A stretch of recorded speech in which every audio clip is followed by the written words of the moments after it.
Hello आप लोगों को। सेट नंबर 21 के एक्सप्लेनेशन को हम लोग देखते हैं। बस आप अपने जिस ट्रैक पे चल रहे हो उसके इंटेंसिटी को बढ़ा, बहुत ज़्यादा दिन परीक्षा की नहीं रह गई है।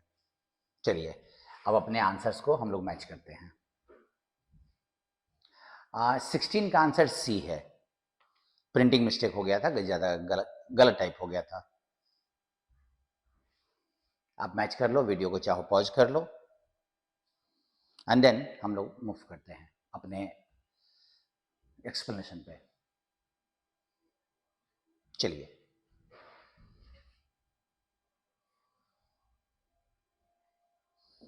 क्वेश्चन नंबर 1 का एक्सप्लेनेशन देखो। कंसीव का स्पेलिंग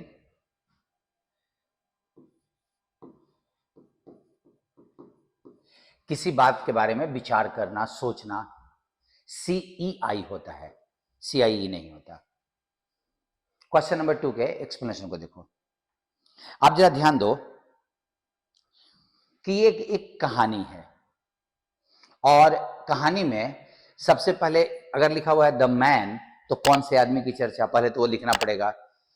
देन फार्मासिस्ट के यहां दिया हुआ तो यही मैन हो जाएगा, क्योंकि यहां पे एक और आदमी है आई, तो डी तुम्हारा पहला सन्निहित जाएगा।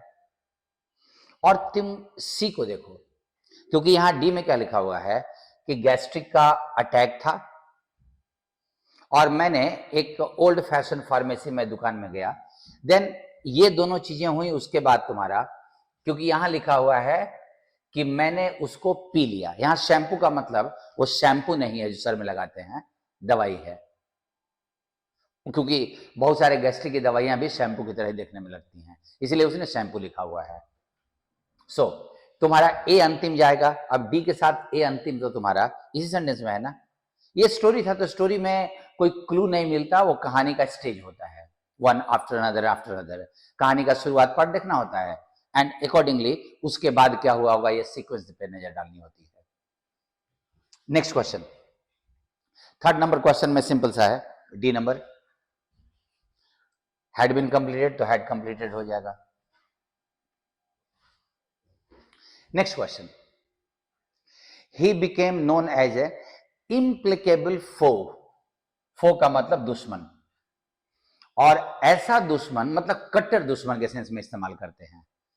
तो अब जरा आप ध्यान दीजिए कि कट्टर दुश्मन का अंग्रेजी में जो जिसको शांत करना, कट्टर का मतलब दो चीजें हैं, भयानक दुश्मन भी हो सकता है और जिसको हम मतलब उसको हम समझा के या किसी और कारण से हम उसको रोक नहीं सकते।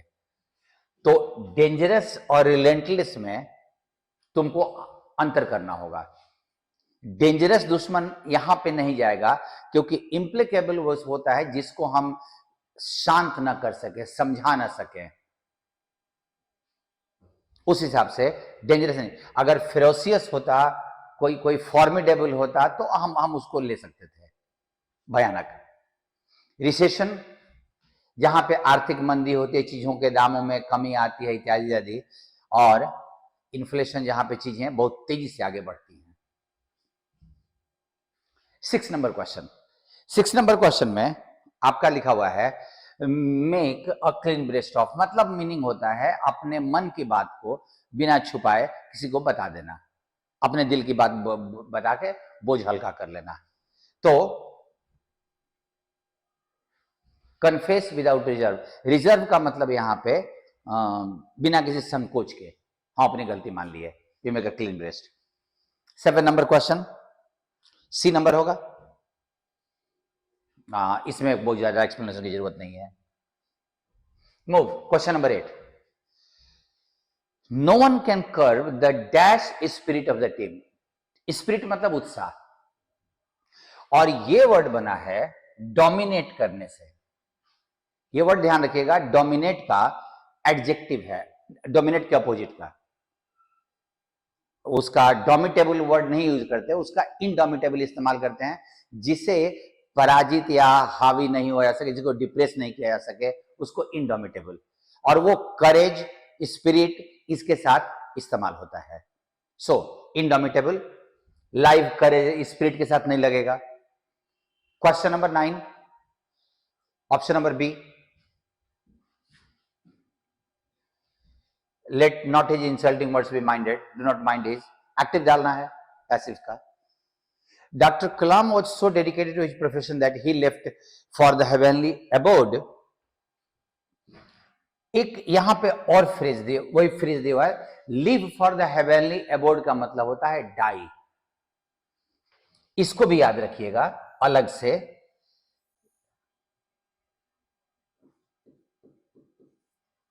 व्हाइल स्टिल वर्किंग, वो काम करते हुए उनका शरीर छूटा था, और वो होता है तुम्हारा die in harness. Went a long way, मतलब वो भविष्य में आने वाले समय में बहुत ज्यादा लाभकारी होगा, प्रॉफिटेबल होगा। गो अ लॉन्ग वे का मतलब होता है कीप वंस चिन अप का मतलब होता है मुश्किल परिस्थिति में अपने उत्साह को बनाए रखना। And go through fire and water, हर तरह की परिस्थिति से गुजरना अपने कोई काम करने के लिए। He finally considered that he was involve in smuggling, उसने स्वीकार कर लिया। और ध्यान रखिएगा कि एक्सेप्ट को हम लोग अपनी गलती, अपनी हार स्वीकार करने के लिए इस्तेमाल नहीं करते, हम लोग एडमिट इस्तेमाल करते हैं। एडमिट का सेम मीनिंग होता है जो कि कंसीड का मतलब होता है। कंसीड का अपने हार मान लेना, अपनी गलती स्वीकार कर लेना। नेक्स्ट मूव करो। 12 नंबर क्वेश्चन में तुम्हारा बी नंबर आंसर होगा, that is not a big one. ये क्वेश्चन का आंसर मैं आप जरा देखिए, the flash of the cobra. देखिए इसको समझिएगा। एक्सपोज वो मैटर कोई जो लोग नहीं जानते उसको हम लोग एक्सपोज करते हैं, वो चीज रिवील में भी होता है, ठीक है। एक्सपोज का एक और मतलब होता है कोई चीज जो सनलाइट के सामने में पड़ जाए, मतलब उसमें धूप की रोशनी लग जाए। जैसे फिल्म जिससे हम फोटो खींचते हैं वो भी एक्सपोज हो जाता है। ठंड लग जाए, गर्मी लग जाए तो उसको भी एक्सपोजर ही बोलते हैं हम लोग। तो एक्सपोज का रिवील करने के अलावे एक और मीनिंग होता है किसी चीज से प्रभावित होना, सनलाइट से, गर्मी से, ठंड से। और रिवील का एक मतलब होता है कोई चीज जो अंधेरे में या नजर से ओझल है वो सामने में आना। रिवील का और एक्सपोज का एक मीनिंग सेम होता है, और रिवील का दूसरा मीनिंग होता है उस पर सनलाइट पड़ा, उस पर रोशनी पड़ी तो वो दिखाई पड़ा, और जब टॉर्च की रोशनी पड़ी तो कोबरा दिखाई पड़ा। डिस्प्ले हम लोगों के प्रदर्शनी के लिए लगाते हैं। डिस्क्लोज एक्सपोज वाला रहस्य को बताने के लिए हम इस्तेमाल करते हैं। सो ये तीन का एक मीनिंग सेम, रिवील का एक मीनिंग अलग एंड एक्सपोज का एक मीनिंग अलग। इनकरेक्टली एक्सपेल्ड वर्ड, देखो कंसीव यहां पे सेकंड वाला दिया हुआ है। अचीव का स्पेलिंग देख लो, SCHIEVED। फॉरफिट का मतलब होता है हमको सजा मिली जिसके चलते हमको अपने पद को, अपने मेडल को त्यागना पड़ा सजा के तौर पे। Next question please. ये क्वेश्चन में बहुत आसान था, ये तुम्हारा क्यों पहला जाएगा क्योंकि ये लिखा हुआ है the planning commission draft some welfare programmes. Planning commission कुछ वेलफेयर प्रोग्राम बनाती है। उसके बाद तुम्हारा क्यों जाएगा, poverty alleviation was the most significant programmes, जिसमें से गरीबी उन्मूलन सबसे इंपॉर्टेंट प्रोग्राम है। एंड यहां पे लिखा हुआ है दिस प्रोग्राम, क्योंकि उसके बाद ये दोनों चीजें हैं उस प्रोग्राम से नहीं जुड़ा हुआ है। सो क्यू के बाद एस आएगा, और क्यू के बाद एस तुम्हारे ए नंबर में है। सो ये क्वेश्चन आसान था। नेक्स्ट देखो क्वेश्चन नंबर 16। अब 16 में आप जरा नजर डालो कि आपका लिखा हुआ है पिक्चर अ टर्माइट कॉलोनी। एक वो टर्माइट दीमकों की एक कॉलोनी को देखो जो ऑक्युपाइंग टॉल मड हम्प, जो कीचड़ के एक हम्प, बड़े चीजों पे मतलब ढेर पे वो ऑक्युपाई किए हुए इन एन अफ्रीकन प्लेन। और उसके बाद द हम्प इज अलाइव, तो ए के साथ डी आएगा तुम्हारा। अब तुम्हारा ऑप्शन नंबर ए और सी कैंसिल हो जाएगा, ए और डी, ए डी दोनों में दिया हुआ है। अब इसको आप मैंने जो आंसर में चेंज किया उसका कारण यह था कि इन दोनों ऑप्शन को देखो। हंग्री प्रीडेटर्स, प्रीडेटर वो होते हैं जो आक्रमण करते हैं, often invade the colony and unsettle the balance. वो जो हंग्री इन्वेडर्स होते हैं वो प्रायः अटैक कर देते हैं और कॉलोनी को अनसेटल कर देते हैं। ठीक है, इसको देखो, the colony flourishes only if, ये कॉलोनी आगे बढ़ेगा, फलेगा फूलेगा तभी जब proportion of soldiers to workers remain रफली द सेम, जब काम करने वाले टर्माइट्स और सोल्जर टर्माइट्स जो लड़ने वाले हैं वो दोनों का प्रोपोर्शन सेम हो। तो हम पहले सी को नहीं डाल सकते, आखिर सोल्जर्स का और इनका जो इंपॉर्टेंस होगा वो तो पहले अटैक करेंगे तभी ना, वो अटैक करके बर्बाद कर सकते हैं और ये बचेगा तभी जब दोनों का सेम हो, इसीलिए मैंने बी के बाद सी डाला था। आगे, टेक प्लेस, विड्रॉ और रिनाउंस, किसी चीज को विड्रॉ कर लेना, वापस ले लेना, और वो होता है रिट्रेस, हम अपने स्टेप को रिट्रेस करते हैं। रिकैंट जो वर्ड होता है वो होता है अपने कहे हुए बात से मुकर जाना, हमने ये कहा था इसको सीधे डिनाई कर देना। रिट्रेस, हम अपने कदम वापस ले रहे हैं, हमने कोई नियम बनाया उसको वापस ले लिया तो we call it retrace. Next question please. The fact of me being a stranger, अब ये ध्यान देना कि यहां लगा हुआ है प्रीपोजिशन। अभी एक ग्रामर का रूल है तो आप जरा उसको समझ लो। अगर मैं प्रीपोजिशन कहीं यूज करता हूं तो प्रीपोजिशन के बाद कोई नाउन आ सकता है, कोई प्रोनाउन आ सकता है, और अगर किसी वर्ब को रखना होगा तो वो वीफर फॉर्म में ही आएगा, और इनको इस प्रीपोजिशन का ऑब्जेक्ट कहा जाता है कि ये ऑब्जेक्ट है। अब अगर ये ऑब्जेक्ट है तो ये वीफर भी जेरेंड माना जाता है, नाउन। तो तुम्हारे इस क्वेश्चन में जैसे मैं बोलूं the style of his behaviour, तो अभी जो मैंने लिखा ना, तो आप ये ध्यान दो यहां पे कि इस ऑफ का ऑब्जेक्ट ये है और उसके पहले एक डिटरमाइनर लगा हुआ है, positive determiner. The fact of him नहीं होगा।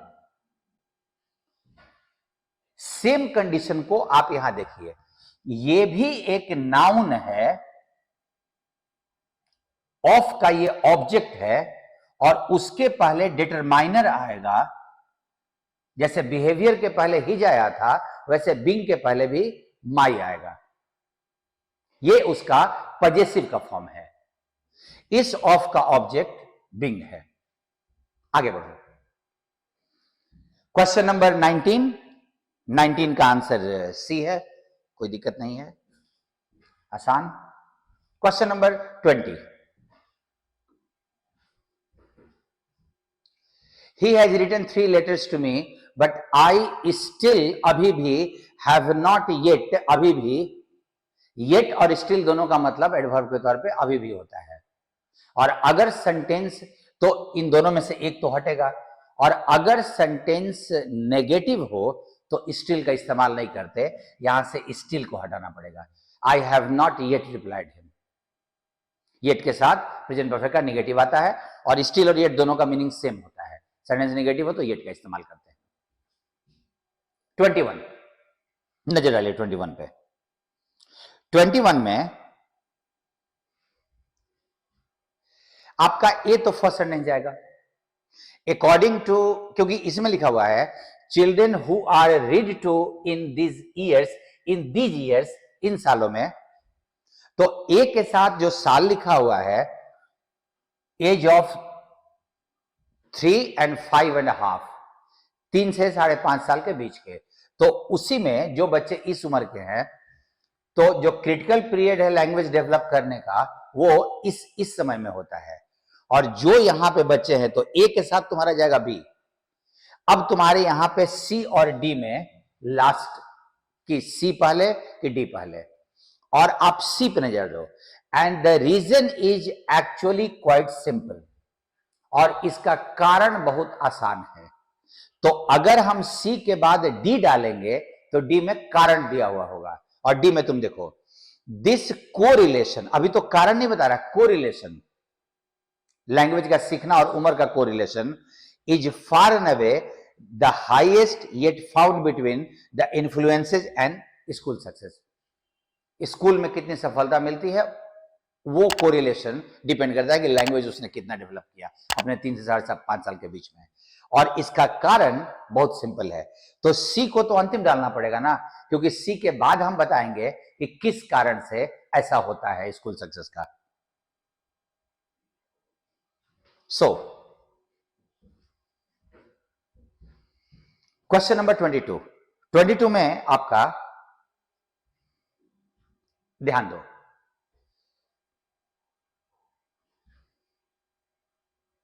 High-powered onboard motors were considered to be one of the major threats of survival for beluga whales.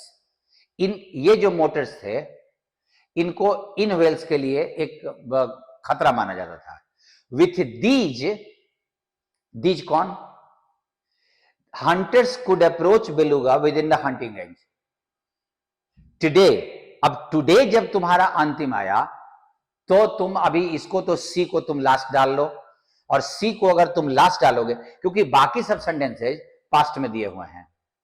यहां पे लिखा हुआ है the first onboard engine arrived, और आउटबोर्ड इंजन दिया हुआ है, तो तुम्हारा ए के साथ डी और सी तुम्हारा अंतिम, तो सी अंतिम और ए के साथ डी, तो अब ए डी की डी ए, ये तुम डिसाइड करो।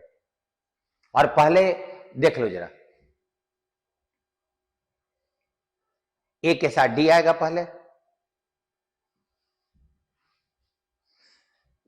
इनको माना जाता था, और जब ये पहले आउटवर्ड अराइव किए 1930 में इतना थे, और इनके साथ हंटर्स उनके बहुत नजदीक पहुंच जाते थे। और आज 23 नंबर क्वेश्चन बहुत अच्छा है। आप में से जिनकी गलती हुई होगी उन्होंने दिया होगा शिप्ड। अब अगर आपने शिप्ड दिया है तो क्या हिमसेल्फ का कोई लॉजिक बनता है? हिमसेल्फ का लॉजिक नहीं बनेगा। ही सिप्ड अ स्ट्रिफ ड्रिंक, उसने एक ड्रिंक पिया, तो आपका ये लॉजिक के लिए सिप एक फ्रेज होता है पोर वन सेल्फ, और इसका मतलब होता है खुद से किसी भी बर्तन से, ग्लास में, जग में, कप में, कोई पीने वाली चीज को लेकर पीना, खुद से पीने को आई पोर माई सेल्फ, मतलब मैंने खुद पानी पिया, मतलब ग्लास आदि में मैंने खुद डाला, और उसी के चलते तुम्हारा आंसर बी होगा। हिमसेल्फ के चलते आंसर बी। तुम्हारा क्वेश्चन नंबर 24 में भी आप जरा ध्यान दो, यहां पे एक वर्ब लगा हुआ है रिक्वायर। रिक्वायर का ही 4 फॉर्म दिया हुआ है। अब ये एक्टिव या पैसिव होगा, ये तुमको सोचना है। आई रिक्वायर का मतलब मुझे जरूरत है, आई एम रिक्वायर्ड का मतलब किसी परिस्थिति में मेरी जरूरत है। आई एम रिक्वायर्ड का मतलब फॉर द मीटिंग, मतलब मीटिंग के लिए मेरा रहना जरूरी है। मुझे रिक्वायरमेंट नहीं महसूस हो रहा है, किसी और को महसूस हो रहा है। अब आप सेंटेंस को देखिए, क्योंकि आप में से बहुत सारे लोगों ने ए डाला होगा, और सेंटेंस ये है excise inspector has to conduct regular checks, उसे हर समय रेगुलरली चेक करना होता होगा। एंड रिक्वायर्स, उसको जरूरत है to visit the unit at least once a day, कि डिपार्टमेंट चाहती है, डिपार्टमेंट का रिक्वायरमेंट है कि आप एक बार एक यूनिट में जरूर जाएं एक दिन में। तो डिपार्टमेंट का यह नियम है कि आपको जाना होगा, इंस्पेक्टर को जरूरत नहीं है, इसीलिए पैसिव बनेगा, और इसीलिए इज रिक्वायर्ड होगा। एक्टिव पैसिव का कंसेप्ट खाली ट्रांसफॉर्मेशन में नहीं आता, मेन कंसेप्ट होता है जब आप कॉमन एरर में, इंप्रूवमेंट में जब आप उसको यूज करते हो। नेक्स्ट क्वेश्चन 25 बहुत आसान है। ए 26, one who destroys images and attacks popular beliefs, जो मूर्तियों को तोड़ता है, जो पारंपरिक विचारों का खंडन करता है, दैट इज कॉल्ड आइकोनोक्लास्ट। पारंपरिक विचारों को नहीं मानने वाला, उसका खंडन करने वाला। मैसोसिस्ट, जो दूसरे को इंसल्ट करके, ह्यूमिलिएट करके उसको अच्छा लगता है, उसको मैसोसिस्ट बोलते हैं। मिसेंथ्रोपिस्ट, जो पूरे मनुष्य जाति से घृणा करता है। इमेजिस्ट, इमेज आदि का, मूर्तियों का, तस्वीरों का को मानने वाला, इमेजिस्ट। 27 में आप जरा ध्यान दो, एक सिंपल सा है। इस सेंटेंस को देखो, the likelihood of an accident is determined by how carefully the motorist drives and how carefully the pedestrian cross the. Accident की संभावना, लाइक्लीहुड का मतलब पॉसिबिलिटी होता है, डिसाइड होता है कि मोटरिस्ट कितने केयरफुली गाड़ी चलाता है और जो पैदल चलने वाला राहगीर है वो कितने केयरफुली क्रॉस करता है चीजों को। An accident involving a motorist and a pedestrian is such a case, ऐसा ही केस है जब एक पेडेस्ट्रियन एक मोटरिस्ट का। अब ये केस तो यहां नहीं दिया हुआ है, जरा ध्यान दो। इस each must decide how much care to exercise without knowing how carefully the other. हर को बहुत केयरफुल होना पड़ेगा बिना ये सोचे कि सामने वाला कितना केयरफुल है।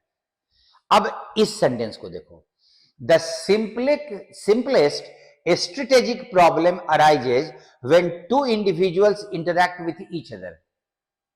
जब दो इंडिविजुअल एक दूसरे से उनका रिलेशन बनता है, इंटरैक्ट करते हैं, and each must decide what to do without knowing the what other is doing. और हर को डिसाइड करना पड़ता है कि उसे क्या करना है बिना ये सोचे कि सामने वाला क्या कर रहा है।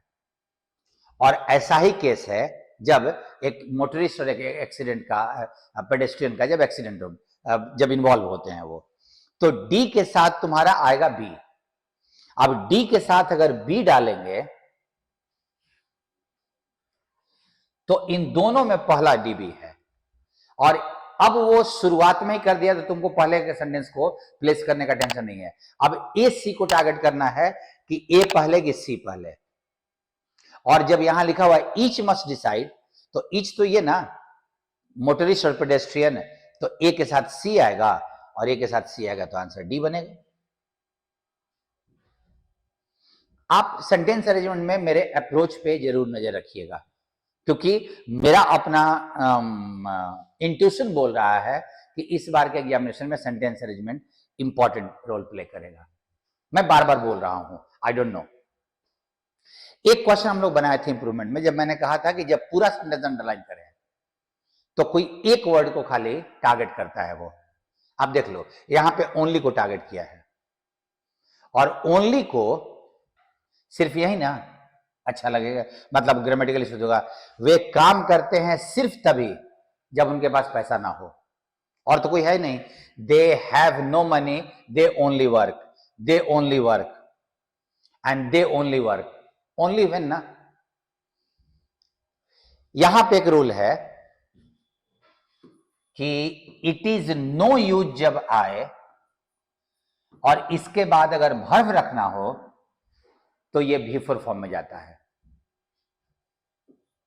वो ग्रामर का रूल है जेरंड का, कि इट इज नो यूज के बाद तुम्हारा जेरंड फॉर्म आता है। Next part, global nutrition report 2001। Once again, तो यहां तो पास्ट टेंस नहीं लगेगा क्योंकि रिपोर्ट आगे सब प्रेजेंट में दिया हुआ है। सो डेमोन्स्ट्रेट्स, दैट नहीं लगा हुआ है, लेकिन आपको दैट से चिंता नहीं करनी है, क्योंकि दैट एक ऐसा कंजंक्शन है जो लिखते भी हैं और छुपा भी सकते हैं। राम सेड ही, अगर मैं बोलूं कि Ram said he would not come तो भी सही है, Ram said that he would not come वो भी सही है। सो दैट रहे नहीं रहे कोई अंतर नहीं पड़ता, लेकिन प्रेजेंट टेंस में है, एक फैक्ट दिया हुआ है, हैज बीन लगा हुआ है, आगे में भी लगा हुआ है, सारा चीज प्रेजेंट में ही, तो आपको प्रेजेंट चुनना होगा। India slow overall progress in addressing chronic mall nutrition इत्यादि,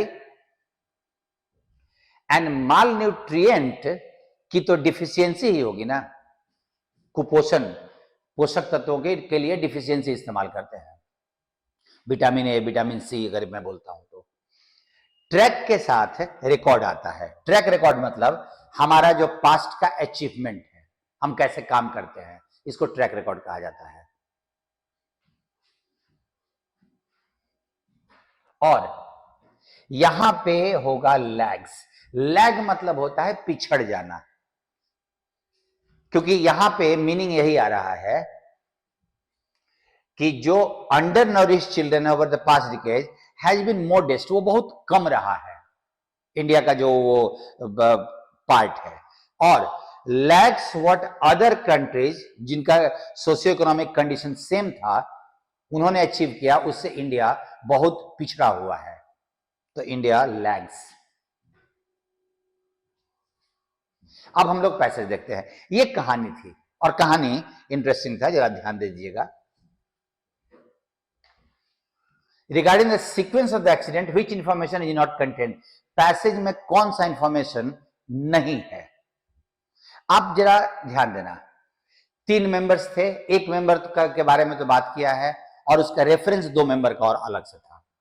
देखिए 2 मेंबर का रेफरेंस था, वहां पे क्रिस के बारे में पूरा बात किया हुआ है and his father and Stephanie, 2 और लोग, क्रिस के पिताजी और स्टेफनी। एक्सीडेंट हिल एरिया में हुआ था, ये तो क्लियर है। 2 मेंबर्स अनकॉन्शियस हो गए थे and the third try to find any help from somewhere, तीसरा कहीं ना कहीं से हेल्प खोजने की कोशिश कर रहा था। तो 2 मेंबर बेहोश हो गए थे, इसकी चर्चा कहीं नहीं है। दोनों बाकी बेहोश थे, क्योंकि वो किस स्थिति में होंगे बस इतना ही लिखा हुआ था। होश में थे कि बेहोश थे ये नहीं दिया हुआ है। What hardship did Chris not bear according to the passage?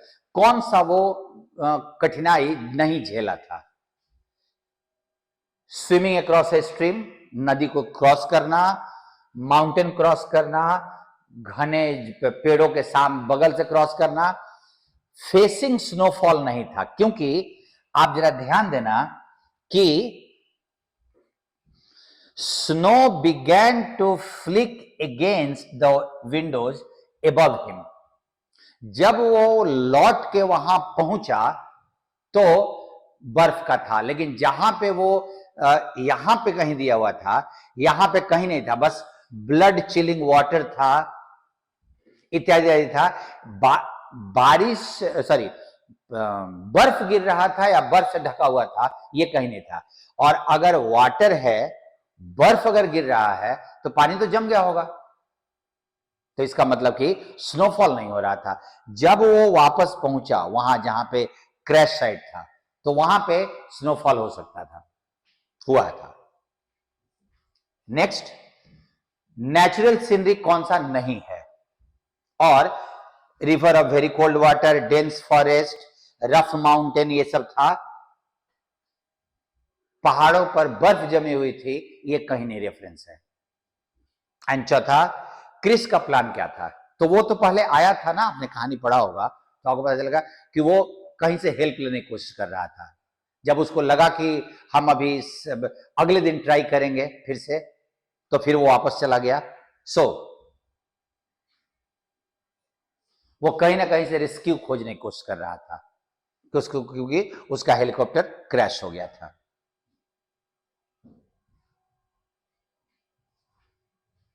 इस क्वेश्चन में ऑथर क्या है ये आपसे पूछ रहा है, ये भी पूछता है, बहुत इंटरेस्टिंग है। वो जापान का एक इन्वेस्टर है, इंडिया का इन्वेस्टर है, पॉलिटिकल कमेंटेटर है, जबकि वो पूरे पैसेज में इकोनॉमिक सिनेरियो के बारे में, फाइनेंशियल मार्केट के बारे में एनालिसिस किया हुआ है। वो इकोनॉमिक कमेंटेटर हो सकता है, इकोनॉमिक एनालिस्ट हो सकता है, वो इन्वेस्टर नहीं होगा। इन्वेस्टर होगा तो सिर्फ अपने प्रॉफिट की बात सोचेगा, और पॉलिटिकल होगा तो वो इकोनॉमिक चर्चा नहीं करेगा। इसलिए ये आदमी इकोनॉमिक एनालिस्ट है। और 3 वर्ड जरा ध्यान दीजिएगा, हम लोगों ने इसमें से एक वर्ड इडियोसिंक्रेसी इसके पहले किसी सेट में किया था। हमने कहा था कि एक तो किसी व्यक्ति के बारे में बात करें तो उसके काम करने का अपना इंडिविजुअल तरीका, इसेंट्रिसिटी मतलब उसके विशेष तरीके का, और मार्केट आदि के साथ लगे तो मार्केट आइडियोलॉजी मतलब उसका इडियोसिंक्रेसी का मतलब होता है आइडियोलॉजी। और सेम चीज अभी यहां मिल गया तुमको। अब शॉर्डी और एसिडुअसली को हमें समझना है। आप ध्यान दीजिए, इसमें एक और अच्छा वर्ड था, while it is too easy to dismiss critical comment on conditions in India contemptuously, बहुत आसान है कि हम भारत की स्थिति को बहुत बुरे तरीके से नकार दें कि ऐसा है। There can be little doubt that, कोई संदेह नहीं है कि if foreign investment is to be wooed, ध्यान देना मैं इसी वर्ड की बात कर रहा था, assiduously, अगर हमको फॉरेन इन्वेस्टमेंट यहां अट्रैक्ट करना है, ऊ का मतलब होता है टू अट्रैक्ट, और एसिडुअसली का मतलब होता है बहुत ध्यान से, केयरफुली। अगर हमको यहां फॉरेन इन्वेस्टमेंट लाना है बहुत केयरफुली, और यहां पे देखिए the Japanese to have pass through a stage in the 50s, Japan भी 50 के दशक में इसी स्टेज से क्रॉस किया था। When their products were derided as, derided का मतलब मजाक उड़ाने को, प्रोडक्ट्स क्या मजाक उड़ता था कि वो सब स्टैंडर्ड हैं एंड शॉडी हैं, वही खराब लेवल के हैं, चीप हैं, क्वालिटी उनका खराब है। तो अब ये दोनों को अगर आप टारगेट करो तो शॉडी का मतलब सेम पूछ रहा है तो चीप हो जाएगा, ठीक है। और एसिडुअसली का मतलब अगर सेम पूछ रहा है तो परसिस्टेंटली मतलब लगातार, हैस्टली जल्दीबाजी में, फीबली कमजोर तरीके से, एंड डेलिबरेटली जब हम कोशिश करके कोई काम करते हैं।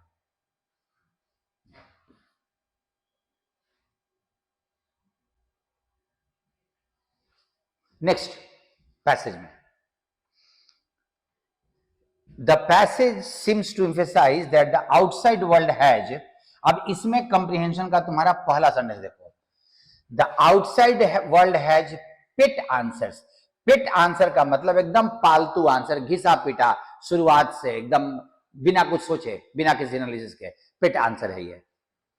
Concerning extremely impoverished countries especially those in Africa, Africa के गरीब देशों को लेकर बाहर की दुनिया का एक पिट आंसर है, घिसा पिटा आंसर है। Everything comes back again and again to corruption misrule, कि वहां की गरीबी है तो वो करप्शन और मिसरूल के चलते हैं। तो आउटसाइड वर्ल्ड का जो आंसर है वो कैसा है, पिट है, और पिट है तो करेक्ट अंडरस्टैंडिंग तो नहीं होगा। आप जरा ध्यान दे लीजिए, उनका आंसर मिसकंसेप्शन वाला है।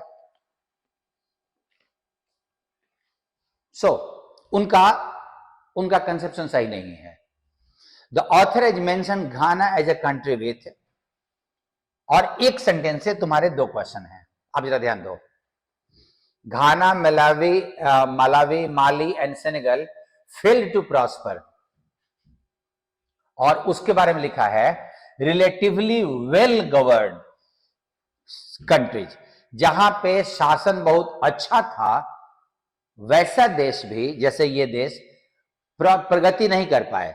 जबकि ऐसे एशिया के कंट्रीज जिनमें एक्सटेंसिव करप्शन, माना कि करप्शन बहुत ज्यादा है, such as Bangladesh, Indonesia and Pakistan, they have economic rapid growth. पहले का है इकोनॉमिक रैपिड ग्रोथ। तो 2 क्वेश्चन का यहीं से है।